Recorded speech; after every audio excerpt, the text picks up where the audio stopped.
जैसे कि अगर कोई इंसान बहुत ज़्यादा गुस्सीला है तो हर कोई यही कहता है कि गुस्सा खुद के लिए और दूसरों के लिए हानिकारक ही होता है। लेकिन फिर भी ये सब जानते हुए भी लोग गुस्से जैसी प्रवृत्ति को बढ़ाते ही चले जाते हैं।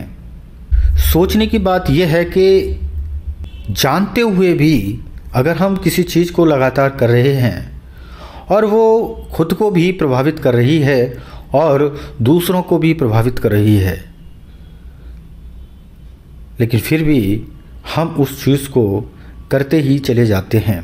उसमें से ही एक चीज़ है गुस्सा, नाराज़गी, कड़वाहट। ये एक तरीके के जहर हैं और गुस्सा किस तरीके से खुद को प्रभावित करने वाला होता है और दूसरों को तो ये प्रभावित करता ही है, लेकिन साथ ही गुस्से के साथ कैसे डील किया जाता है ये शायद ही कोई कर पाता हो। गुस्सा खुद को तो प्रभावित करता ही है, साथ में आसपास के वातावरण को भी अशांत बना देता है। आखिर ये गुस्सा किसी इंसान में बनता कैसे है, और अगर बन जाता है तो उसको कैसे नियंत्रित किया जा सकता है या फिर इसके साथ कैसे डील किया जा सकता है। अगर कोई भी इंसान गुस्से को नियंत्रण करना या उसके साथ डील करना सीख जाता है तो खुद पर और दूसरों पर होने वाले प्रभाव से बचा जा सकता है और अशांति जैसे वातावरण को शांत किया जा सकता है। गुस्सा एक ऐसा सबसे बड़ा कारण है जो रिश्तों और शादियों को बहुत ज़्यादा प्रभावित करता है। इस गुस्से की वजह से न जाने कितने रिश्ते और शादियां टूटी हैं। इसका अंदाज़ा लगाया जाना मुश्किल है कि कैसे एक गुस्सा लोगों पर प्रभाव डालता है, क्योंकि गुस्से में कभी भी कोई इंसान अच्छे से बर्ताव नहीं करता। हर किसी का गुस्सा प्रभावित करने वाला ही होगा, क्योंकि उसमें बोलने का तरीका बदल जाता है, आपका व्यवहार बदल जाता है, जिससे खुद पर तो प्रभाव पड़ते ही हैं, साथ में सामने वाला इतना प्रभावित होता है कि वह धीरे धीरे उस व्यक्ति से दूर हो जाता है जिसके कभी वो करीब हुआ करता था। ऐसा भी नहीं है कि कोई गुस्सीला इंसान गुस्सा करने के बाद रियलाइज़ ना करता हो। ऐसे बहुत सारे लोग हैं जो गुस्सा तो करते हैं लेकिन उनके पास इसका कोई इलाज नहीं है और गुस्सा करने के बाद वे गिल्टी भी महसूस करते हैं, अपने आप को दोष भी देते हैं और रियलाइज़ भी करते हैं, लेकिन फिर भी वे अपने जीवन में उस गुस्से को लगातार करते आ रहे हैं। और ऐसे बहुत सारे लोग होंगे जिन्होंने इस गुस्से को नियंत्रण करने के लिए कोशिशें की होंगी। हो सकता है कुछ लोग इसमें कामयाब हुए होंगे, लेकिन अभी भी ऐसे बहुत सारे लोग हैं जो गुस्से को नियंत्रित नहीं कर पाते या उसके साथ डील नहीं कर पाते। गुस्सा हर किसी को आता है, सभी पर गुस्से का अलग अलग तरीके से प्रभाव होता है। आपने बहुत सारे परिवारों में देखा होगा, घर के बुज़ुर्ग माँ बाप कैसे गुस्से वाले इंसान के साथ डील किया करते थे।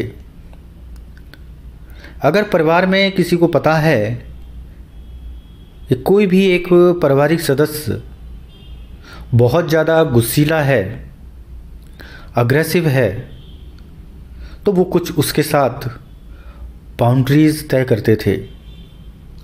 जैसे कि जब वो घर के अंदर प्रवेश करता था तो सभी को हिदायत दी जाती थी कि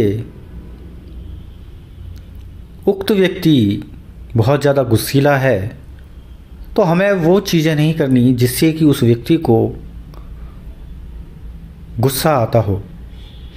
ख़ास करके वे चीज़ें जो एक गुस्सीले इंसान को प्रभावित करती थीं या जिससे उसे गुस्सा आता था, उनके लिए परिवार में ऐसे काम, ऐसे शब्द या ऐसे तौर तरीके करने की मनाही होती थी। क्योंकि हो सकता है कि जो गुस्सीला इंसान है वो घर का मुखिया हो, तो सभी की कोशिश होती थी कि वे उस गुस्सीले इंसान के सामने कुछ बाउंड्रीज तय करे और फिर अपने व्यवहार को करे। हालांकि ये करना सभी के लिए बहुत ही मुश्किल होता है और इसे कर पाना भी सबके लिए ज़रूरी नहीं कि वो ऐसा कर पाए।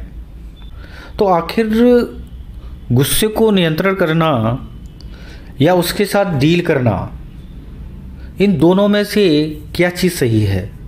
क्योंकि गुस्सा अगर बन चुका है तो उसको नियंत्रित करना सही होगा या खुद के गुस्से के साथ अगर हमें डील करना आ जाए वो सही होगा।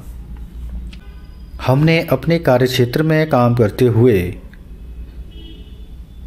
गुस्सीले इंसानों को हमेशा परिवार से, समाज से अलग रहते हुए देखा है। ज़रूरी नहीं कि गुस्सीला इंसान सभी के लिए ही बुरा साबित हो। गुस्सीला होना एक स्वभाव हो सकता है, ये एक बुरी आदत हो सकती है, लेकिन आखिर ये गुस्सा बना कैसे, इस गुस्से के सोर्सेस क्या हैं, ये सभी के लिए जानना बहुत ज़रूरी है।